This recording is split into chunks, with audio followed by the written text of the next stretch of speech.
Olá pessoal, bem-vindos a mais uma edição da TV Guia do Ator. Você que sempre sonhou em ser ator, mas não sabe por onde começar, que cursos escolher ou qual a realidade do ator no Brasil, não pode perder a entrevista de hoje. Nós começamos com o André Greco, o ator, diretor e professor de teatro. Ele falou sobre os tipos de cursos de teatro, deu algumas dicas para você se tornar um verdadeiro artista e ainda falou sobre o real papel do ator na sociedade. Confira!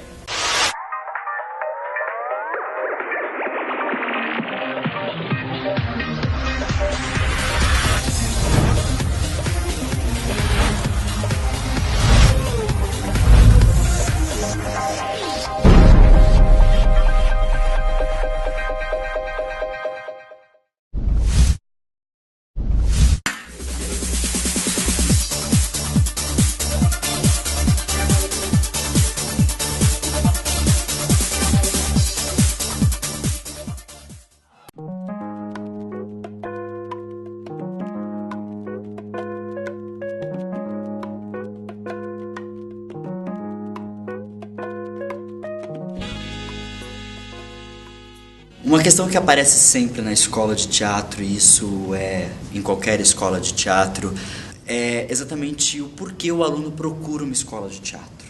Eu costumo fazer essa pergunta nos primeiros encontros, e aí a gente ouve de tudo, e os interesses são interessantes e tudo mais, mas muitas vezes acontece de alguém que nunca nem foi ao teatro dizer assim, porque meu sonho é fazer teatro, ou eu adoro teatro.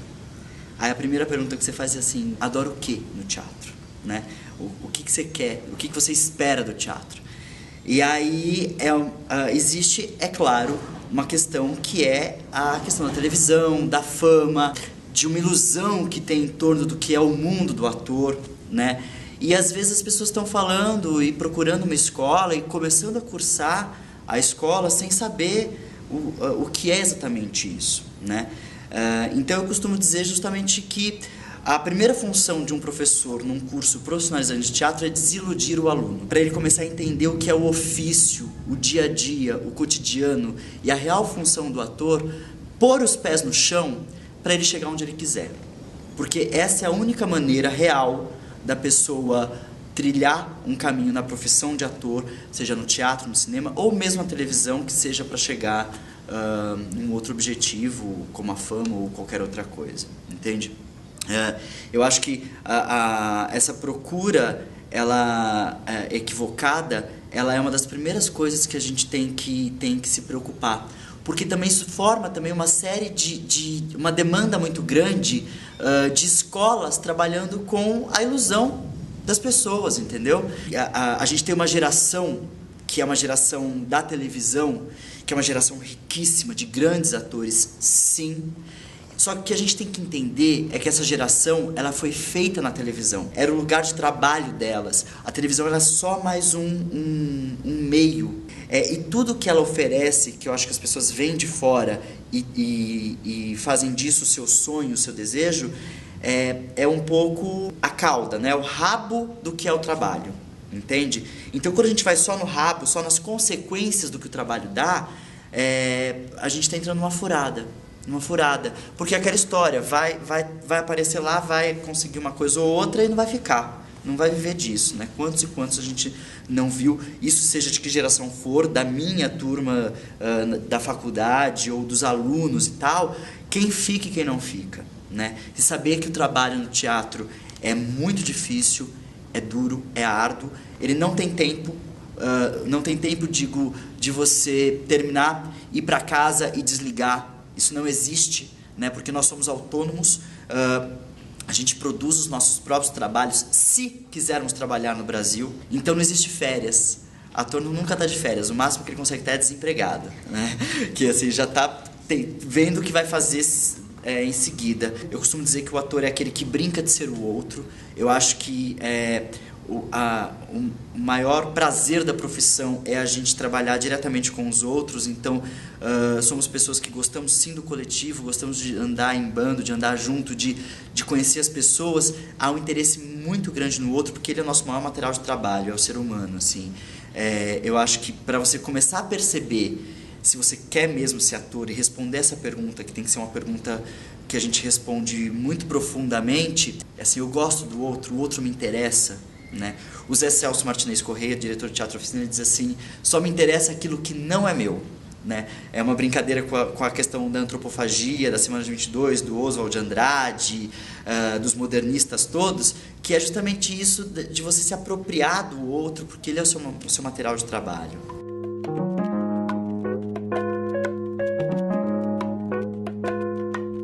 Picasso, o pintor, um dos maiores pintores que a gente tem na história da arte, ele fala um pouco sobre a formação do artista, né?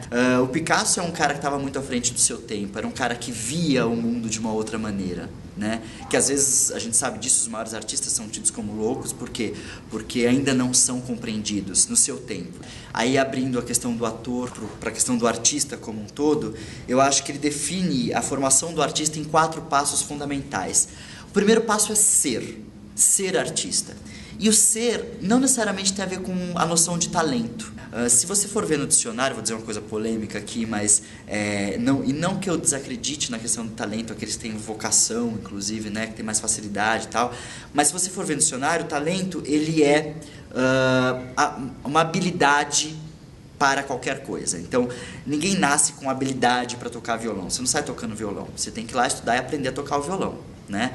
Você pode fazer isso muito bem, aí se diz que essa pessoa é talentosa, né? Tirando essa noção de talento, o ser artista tem a ver com o olhar para o mundo dessa maneira, que é começar a enxergar o mundo com outros olhos, por um outro ângulo, que não um ângulo cotidiano e acostumado das pessoas. Então, o ser artista tem a ver com a alma de artista, com o olhar, enxergar as coisas, querer criar um discurso sobre o mundo, né? Porque a arte nada mais é do que uma visão de mundo, que você articula numa linguagem artística para comunicar, né? Que a grande função do artista, do ator, é a comunicação. O segundo passo seria justamente o conhecer. O conhecer é conhecer as diferentes linguagens, conhecer as diferentes estéticas, conhecer os diferentes materiais, né, que a gente pode usar para criar essa obra. No caso do teatro, eu acho isso muito claro, assim, quando a gente tem, por exemplo, coisas geniais e muito diferentes. Por exemplo, acho que a gente tem 2 ícones no teatro brasileiro, que são Antunes Filho e o Zé Celso, de teatros totalmente diferentes, que são questões estéticas, que são visões de mundo muito diferentes, né? Mas são 2 tipos de teatro muito bem fomentados, que sabem o que querem e que ganharam o valor que têm porque são de valor reconhecido, né? Durante os anos todos. Então, por exemplo, o estudante de teatro, ele pode não gostar de determinada linguagem, de determinada estética, de determinado tipo de trabalho, mas ele tem que conhecer, ele tem que saber que existe, que aquilo tem aquele valor, o que é bom naquilo, para depois ele poder escolher, né? O terceiro passo seria justamente a questão de experimentar. E experimentar é uma coisa que a escola propicia, né? O ator, a gente sabe disso, é aquele que ele tem que vivenciar as coisas. Ele tem que experimentar fazer uma comédia, tem que experimentar fazer uma tragédia, um drama. Ele é um homem que ele é feito de exercícios. Nós somos os maiores seres antropofágicos. Quanto mais a gente sugar do mundo, melhor profissional a gente vai ser. Então, o experimentar é justamente passar por todas essas linguagens. É muito comum um aluno chegar e dizer assim: mas eu não quero fazer Shakespeare, acho chato. Aí eu costumo dizer assim, muito chato, costumo dizer assim: mas eu não estou te perguntando se você quer ou não. Eu estou te dando um exercício, né? A proposta é: faça esse exercício. Porque às vezes a gente inclusive acha que não gosta, porque a gente não entende, né? Aí você vai tocar naquele material, você vai conhecer aquele material, você vai experimentar aquele material, pode ser que passe a ser a obra da sua vida, entendeu? Pode ser que você passe a gostar muito, né? E as pessoas gostam do conhecimento. E o último passo, segundo Picasso, é justamente a escolher. Então veja bem, você tem a alma de artista, que é o ser artista, você conheceu as diferentes estéticas, as diferentes linguagens, você experimentou, você tateou, você foi lá e viu como que é, o que é. Por último, artista formado e maduro, você vai escolher. E você vai passar a fazer aquilo que você acha que é da sua identidade, que tem a ver com o seu trabalho de ator, de artista mesmo, né? Aquilo que você, às vezes você se torna um grande comediante, às vezes você vai fazer muita tragédia e as pessoas vão passar a te enxergar assim, dessa maneira, e por isso é quando a gente começa a criar uma identidade do trabalho, né? Que inclusive os diretores vão olhar para aquele ator e vão pensar, putz, fulano pode fazer esse papel.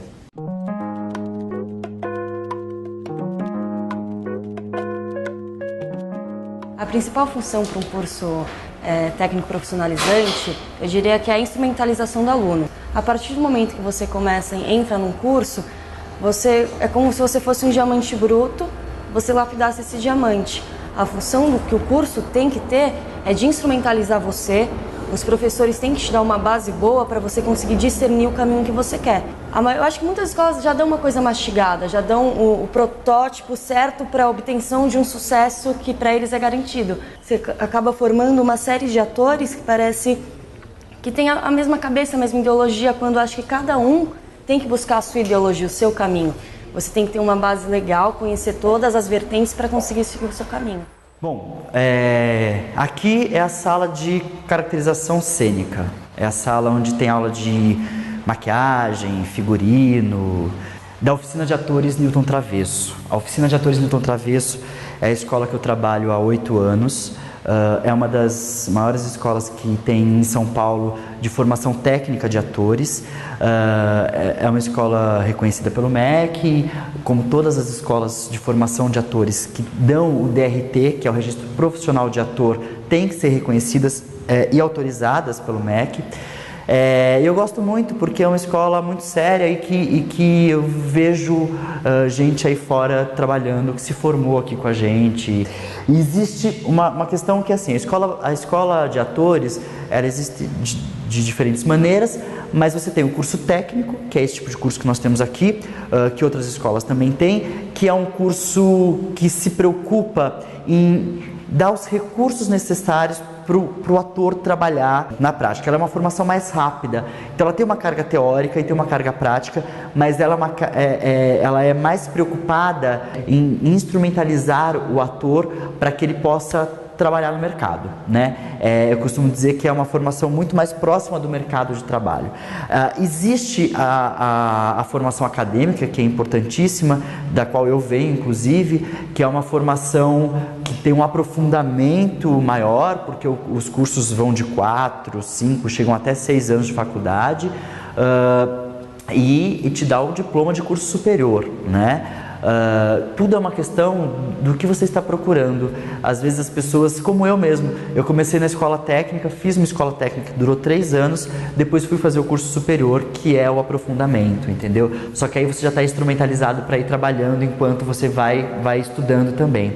A escola técnica, ela tem um mínimo de 800 horas aula, o que significa assim, você vai encontrar escolas por aí com 1 ano de aula. O curso todo tem 1 ano e você se forma. Escolas que têm 2 anos, escolas que têm 3 anos. A diferença, na verdade, é que cada escola monta a sua grade, o seu currículo, as aulas que vai dar, as disciplinas e tal. Agora, eu acho que o importante mesmo é você saber exatamente o que você quer quando você vai procurar uma escola. Às vezes, se você não tem muita certeza, você pode começar por um curso livre, que é um curso de 1 semestre, sem comprometimento maior. E saber que existe também dentro de uma escola diferentes cursos, diferentes formações. Então, por exemplo, agora hoje em dia estão aparecendo escolas que são especialistas em formar atores para teatro musical. O canto e a dança entram de uma maneira muito importante. E fora isso, seja qual for a formação que você escolher, você pode depois fazer outros cursos para aprimorar, né? Isso é uma coisa que é para sempre, assim, nunca parar de estudar. Há várias maneiras de se fazer teatro, há várias vertentes, há várias maneiras, vários métodos. Você tem que conhecer todos eles para conseguir focar no que você acha certo. E nessa questão de você ter diferentes mestres, cada um vai te passar o que para eles é coerente e a partir disso você escolhe o seu caminho. Conhecendo com todos eles, os métodos deles, você pode se instrumentalizar para conseguir ter uma opinião formada, para conseguir seguir o seu caminho.